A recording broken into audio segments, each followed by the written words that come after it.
So if you are here, then you know basic password authentication system for accessing GitHub from Git command line tool has been deprecated and is now not working. So in this video, I am going to tell you that how we can use personal access token instead of password for accessing GitHub from our Git command line tool.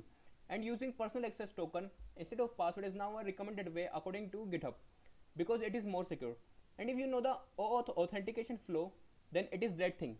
So let me change my current directory to my desired one, and I am going to push a commit to my GitHub repo, and let's see what will happen.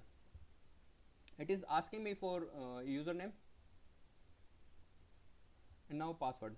So I have entered my password, and support for password authentication was removed on 13 August. That is what you are getting on your screens.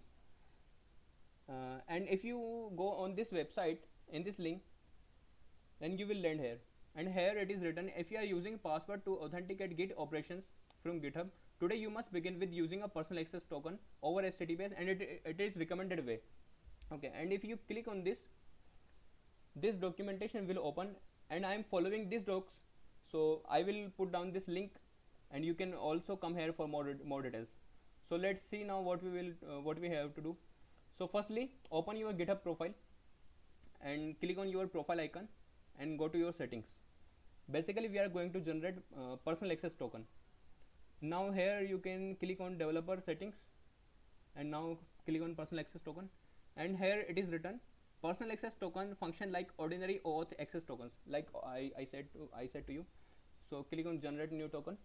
So now to generate a new personal access token, we need to fill out some basic details like its expiration date, for how long does it going to work, and its scope. It is important. Let me click on read more about the scopes, and you can find many scopes here. You can come here and read out, and I'm going to select token scope as repo because it grants full access to my repositories, including private one, read write access to code, and commit status, etc. And that's pretty much what we generally do. So I will select scope as repo.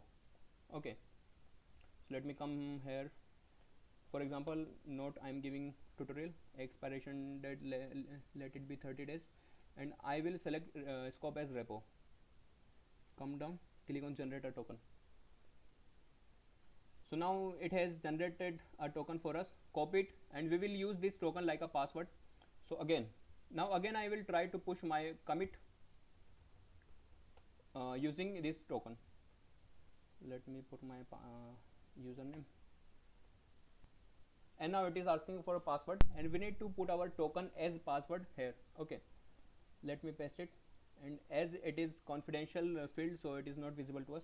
Let me hit enter, and now it is working. It has pushed my commit to GitHub repo. Okay, so now every time I will push my code to GitHub, it will again ask me for token. Let's see, git push origin master. See, it is again asking me for a username and again asking me for token, and now everything is up to date. But we want to put username and token only one time. We do not want to put it again and again. So what we will do, we will cache these fields. So now we have a command to cache these fields. Let me maximize it. So command is git config -- global and credential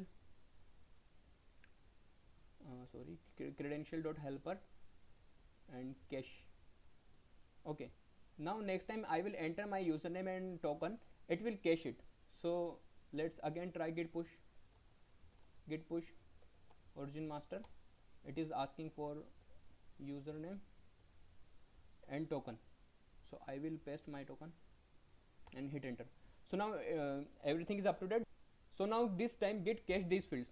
So if I again do a git push origin, then it will not ask me for a username and password, it will directly push it. Okay, so that's how we can use personal access token instead of password. If someone gets your personal access token, you can go on website again and you can delete your previous one and you can regenerate it. Okay, and one more thing if you want to delete your cached field, then we also have a command for this, git config global unset and credential again dot helper.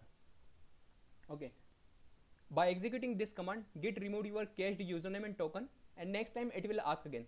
So that's pretty much of this video. I hope you like this video. If you really like this video, then you know what to do. So we will meet next time. Till then, bye bye.